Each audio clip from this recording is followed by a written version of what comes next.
juega muy bien, tienen dos jugadores que son increíbles, Mbappé en un lado y Messi en otro. 9 dribbles, one number, and it broke a legend. Somewhere in the hours after Argentina versus England ended, Luka Modric sat down to talk about Lionel Messi. And instead of praise, something else came out. A question he says he cannot answer. A question that, in his own words, has haunted him since the final whistle blew.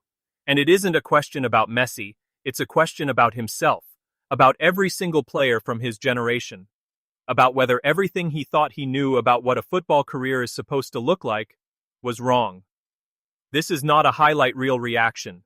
This is a 2-time World Cup finalist, a Ballon d'Or winner, a man with nothing left to prove, admitting on camera that he does not understand what he just watched. Stay to the end, because it gets worse for Argentina before it gets better. Gary Neville just declared open war on their entire defense, days before the final, and Spain's captain already has a plan built to shut Messi down completely. But it starts with Modric. Let's get into it. Before we get to Modric, you need to understand exactly what he was reacting to. Argentina against England. A World Cup semi-final. Everything on the line. And for long stretches, it looked like it wasn't going to be Argentina's night. England were organized, disciplined, and dangerous. The kind of team that punishes mistakes ruthlessly. Then, with the game hanging in the balance, a 39-year-old man decided the outcome wasn't going to be written by anyone else. Messi didn't just contribute, he orchestrated. 9 successful dribbles past England defenders who had spent all tournament being called one of the best backlines in the competition. And when the moment came to finish the job, he didn't do it himself. He found Enzo Fernandez, then Lautaro Martinez, turning a game that was slipping away into a 2-1 win that sent Argentina into the final. It was one of those performances that doesn't just win a match. It rewrites what people thought was still possible for a player his age. And that's exactly what broke something open in Luka Modric. Here's the thing about Modric's reaction. It wasn't hype.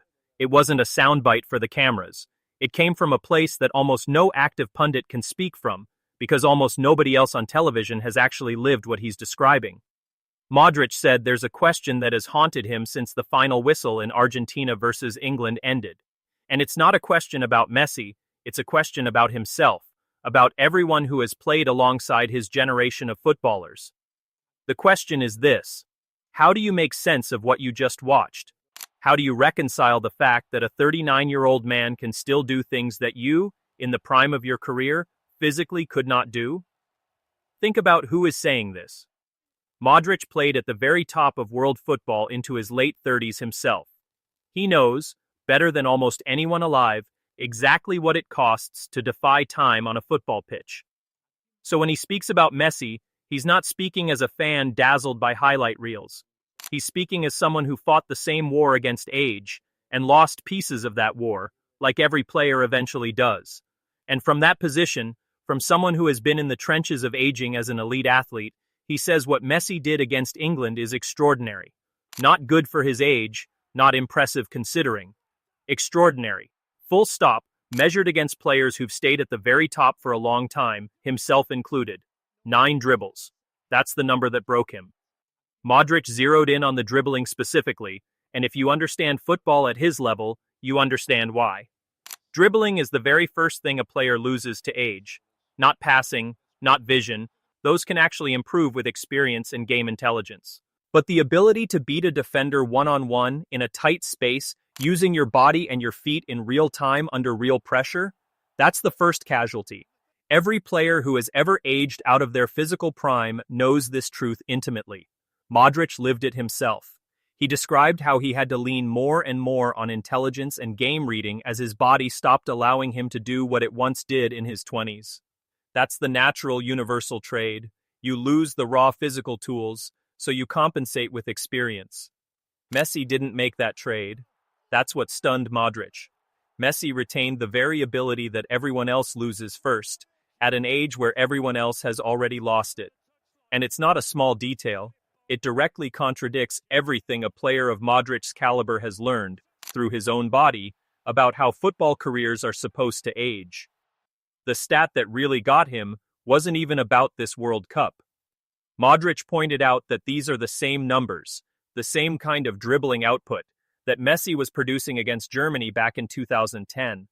Modric was playing at that time too. He saw it happen live. He faced players like that up close, in real time, 16 years ago. 16 years. And the numbers haven't moved.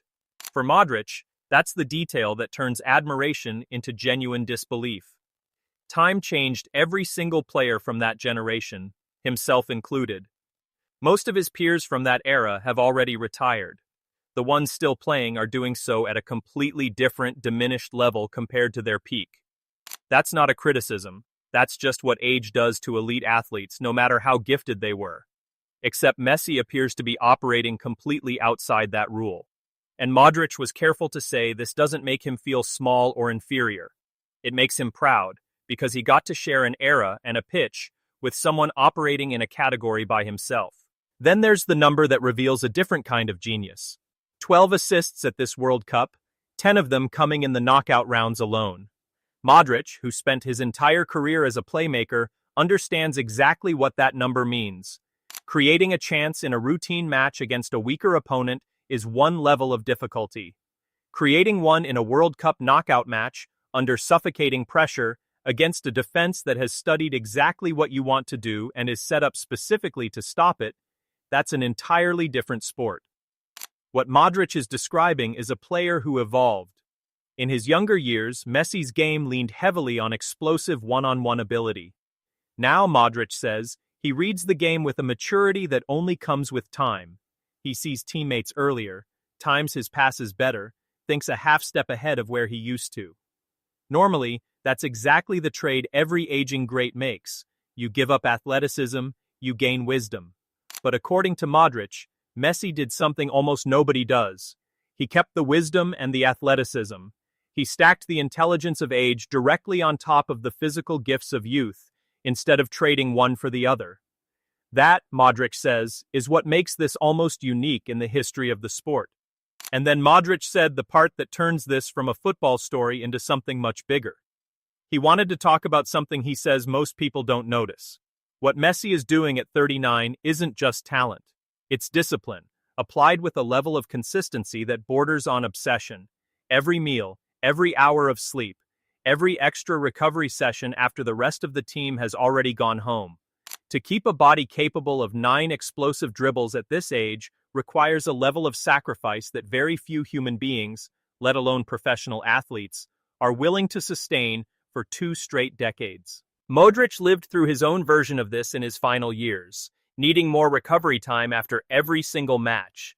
Waking up and feeling his age remind him what it costs to keep competing at the top. And even with that first-hand knowledge, even having walked that exact road himself, Modric says Messi's level of discipline is still something that surpasses anyone he has encountered in his entire career. That's the moment his comment stops being about football skill and becomes something closer to reverence. And there's one more layer to this that Modric kept coming back to: the physical toll nobody outside the dressing room ever sees. He talked about his own final seasons, when every match left his body needing more time to recover than the one before it. Waking up the morning after a game and feeling every one of his years in his knees, his hips, his lower back. That's the reality of playing football at the highest level once you pass 35. Most players don't talk about it publicly because there's nothing glamorous about it. It's ice baths at 2 a.m., it's skipping nights out with teammates because your body simply can't absorb it. It's saying no to things 20-year-old you would never have thought twice about. Modric says he used to wonder, honestly wonder, how any player could keep performing at an elite level while carrying that kind of physical debt. And now he watches Messi, a man 5 years further into that process than Modric ever pushed himself, still producing performances that would be remarkable from a player in his mid-20s. He called it an enigma, not a compliment. An actual, genuine puzzle that even someone who lived through the exact same process cannot fully explain. That's the part of this story that turns a football analysis into something closer to a confession. A legend, looking at another legend, and admitting he doesn't have the answer. Here's why this matters so much heading into Sunday. Modric isn't just watching a football match, he's watching the closing chapter of a rivalry with time itself. a battle he fought personally and understands on a level almost no commentator can replicate. And now, that same 39-year-old is walking into a World Cup final against an entirely new generation, led by a teenager who wasn't even born the last time Argentina failed to reach a World Cup final of this magnitude. Modric says the torch always gets passed on eventually. That's just how football works across generations. But the truly great ones, he says, don't hand it over easily. They make the next generation take it from them, point by point, right up until the very last second. That's the frame Modric has put on Sunday's final. Not just Spain versus Argentina, not just Yamal versus Messi. A final chapter in one man's refusal to let time win, playing out live, in front of the entire world. While Modric was busy being stunned into reverence, someone else in the football world was doing the exact opposite, going on the attack. Gary Neville and Argentine defender Cristian Romero are now in an open media war just days before the final. Romero recently said he doesn't want to look foolish after retirement, like some pundits who've criticized Argentina's backline. Neville's response? He didn't back down for a single second. Neville doubled down on his earlier analysis, pointing to the numbers. Argentina has conceded 6 goals across the knockout rounds. And then came the line that's been repeated everywhere since.